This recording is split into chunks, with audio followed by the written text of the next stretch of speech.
The inimitable Toni Morrison once asked of herself, "What can I do from where I am?" Her answer became a catalyst, propelling her into the civil rights movement and inspiring her uniquely bold and visceral storytelling as an author. Others facing pivotal moments in history often ask the same, "What can I do from where I am?" It is a question many of us are asking these days, a question we are discerning and answering with great wisdom and courage. Some of us have needed rest, and we have come to know rest, as Tricia Hersey has, as its own resistance, its own protest to the relentless demands of our days and work and news. We're balancing the need to be informed with the need to preserve our mental well-being. Some of us have needed space to process and grieve, to feel safe and held, so we're leaning into community here, being more intentional with prayer and breathing and meditation, and with family and friends. The places we go, as the Irish suggest, when our feet are sore.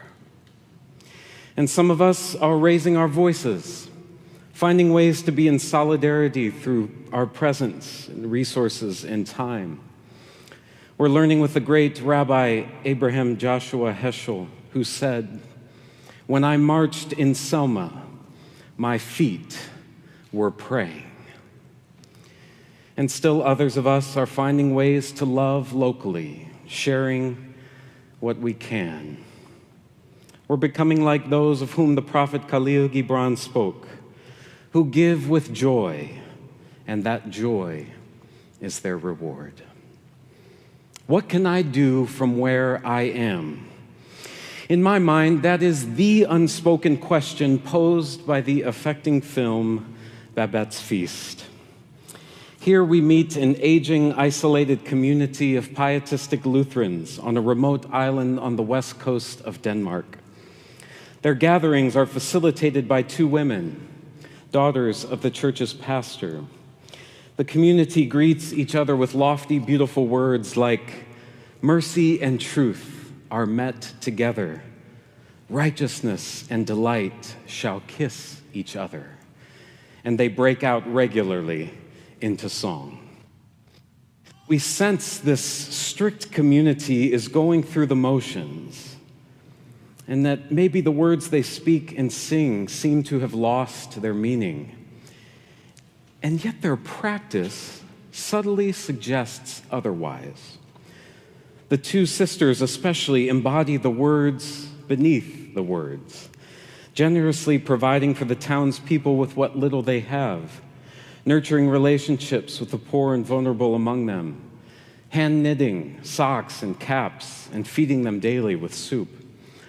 Despite the community's cold demeanor in a cold and gray place, they illuminate their world with warmth and light in their care of each other.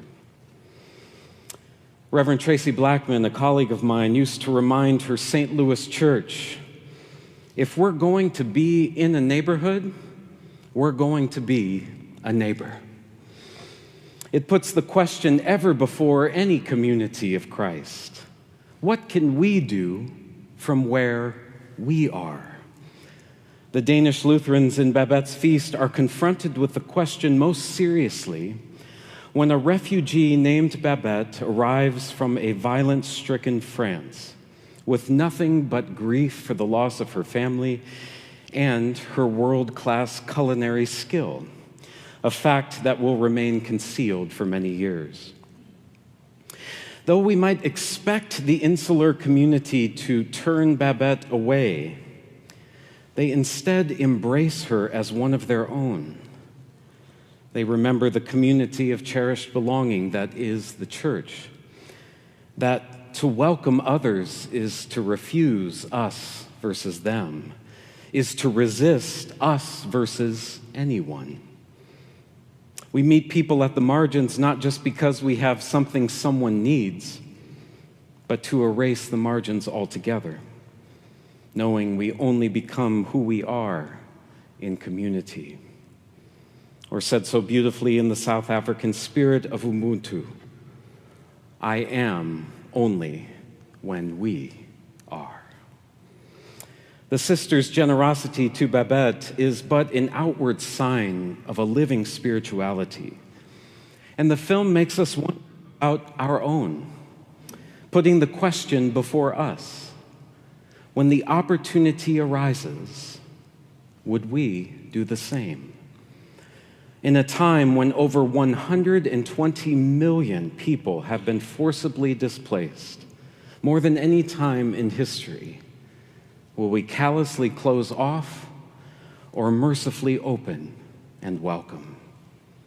What can we do from where we are?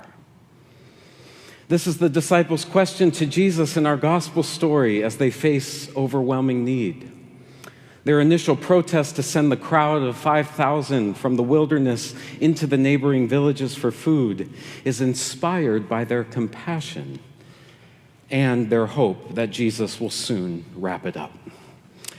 But Jesus replies, "You give them something to eat," effectively saying, yes, we live by bread, but not by bread alone. This mystical moment blurs the lines between physical and spiritual need. Indeed, collapses the duality altogether. Maybe to suggest that part of tending spiritual needs is meeting physical needs. Just as solely meeting physical needs without tending underlying spiritual woundedness and health remains incomplete. Spiritual health is mental health, is physical health, is emotional health. God cares for the whole person's wholeness. No part left out. 5 loaves of bread and 2 fish, given, received, blessed, broken, and shared, all fed. Parker Palmer wrote that in Christian tradition, truth is not a concept that works, but an incarnation that lives.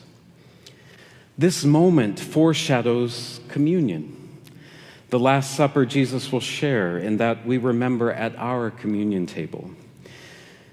This ritual celebrated apart from feeding the food insecure and hungry, risks becoming empty and meaningless. So we extend the table to food it first, transform our grounds into community gardens and urban farms to share healthy food with our neighbors. And yet, all of that work returns us again and again to this table, because this table is our regular reminder that the circle God draws includes everyone. 2 ingredients together, the physical and the spiritual. Voila. What a feast. Father Gregory Boyle, founder of Homeboy Industries here in LA, says that God saves us in sustenance. Though this isn't always easy to discern how it happens. In our pursuit of the divine, we are like fish in the ocean searching for the ocean. Meanwhile, God is saying to us every moment, you are already in the ocean. God's generous love is oceanic, surrounding us and sustaining us just as surely as the air we breathe.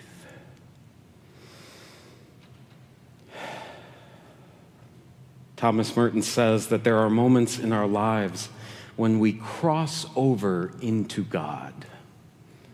Moments that the veil seems to lift or it becomes very thin, and a new awareness is present within us. These are quickening moments that become departure points as we are motivated to become the generous love of God. It's confounding to me that followers of Jesus are so opposed to being woke, when as far as I can tell, That is precisely what Jesus is asking us to do, to wake up. Not only to honestly recognize people's suffering and all that stands in the way of that flourishing, but also to wake up to the underlying sacredness of life that insists all are worthy of that flourishing. All of us are woven into this divine fabric of existence. The plenitude of God is nudged into every stitch of it, a luminous ocean in which everyone and everything belongs and is adored. In partnership with God, we bring fresh expressions of this wild God into the world as we become the sustenance of God through our sharing and loving. This is following Jesus. Nowhere in the Gospels does Jesus say, "You want to get to heaven? Do this." Rather, Jesus says, "Do this, heaven. Feed the hungry, clothe the naked, give drink to the thirsty, welcome the stranger, remember and visit those in prison." Heaven and earth met together. At a pivotal moment in the film, Babette wins the lottery of 10,000 francs. Fearing the inevitable ending of their years together, the two sisters grieve. They can't imagine, as Anita mentioned on Tuesday's book group, that the good that has happened to Babette is a good that has happened to them all. But Babette, instead of asking where else she could be or how she could flee, answers the question, "What can I do from where I am?" Her answer is to prepare the most immaculate French meal for her beloved community, dedicating every cent of her winnings to the feast. Dan, another member of our book group, said that Babette's Feast Wikipedia page annually updates what such a feast would cost in today's dollars. This year, $150,000. One of the funniest parts of the film is the villagers' consternation as they observe all of these exotic ingredients for Babette's feast being carried into the sisters' kitchen. And yet, finally gathered around the exquisitely set table with this endless flow of perfectly crafted courses, paired with the best vintages of wine and champagne, transformation rises in them as yeast leavens bread. Old grudges and wounds between the church members that intensified throughout the film begin to soften and heal. Old lovers reunite and make peace with their past, and people delight in the taste of abundance set before them, in abundance just for them. One shy man in the group even comments, "I am fearful of my joy." Only one at the table, an out-of-town guest, an old general, realizes with each distinctive dish and savored sip who the chef must be. See, he is transported to the distant past, to Babette's restaurant in Paris, then considered the very best in the world. And this is all the thanks and reward that Babette needs and will accept. Following an unceremonious ending, the church stands and leaves the dining room and goes about dancing in the streets. They join hands and sing around a well, transformed by generosity's power, a little less fearful of their joy. Mercy and truth are met together. Righteousness and delight kiss each other. What can I do from where I am? That is always the question. So we hold the broken always before our hearts and minds and find fresh answers awaiting. Basman al-Dirari, a Palestinian poet, recently wrote of the culinary craft of a bread maker in Gaza, where starvation is finally being relieved amid a tenuous peace. Soon, perhaps in half an hour, the bread rolls are born fresh, healthy and browned. The new breads breathe, yet dust chokes the air. Searing gases penetrate their thin, fragile crusts. On the day of their birth, a missile, a bakery, a scattering of za'atar, flesh and blood. I am thinking today of the chefs I know at the guest house of the Christmas Lutheran Church in Bethlehem, in the occupied West Bank, who encouraged me to liberally pour za'atar, that magical Arabic seasoning, on top of my morning bread, olive oil, cheese, and tomato. The joy on their faces at seeing the delight on my own was the only thanks and reward they needed or would accept. Babette's feasts suggest that hospitality, both minute and magnificent, motivates more hospitality. Generosity, both bite-sized and beyond comprehension, inspires more generosity. That is its transforming power. Living life fully like this is what Zen Buddhists call the supreme meal, a life without limits. Choosing to cherish one another with every breath, choosing to share generously as our lives become the sustenance of God. When we have more than enough, the saying goes, we build a bigger table, not a higher fence. Recognizing this enoughness, writes Indigenous author Robin Wall Kimmerer, is a radical act in an economy that is always urging us to consume more. Data tells us that there are enough food calories on the planet for all 8 billion of us to be nourished every day. And yet people are still starving.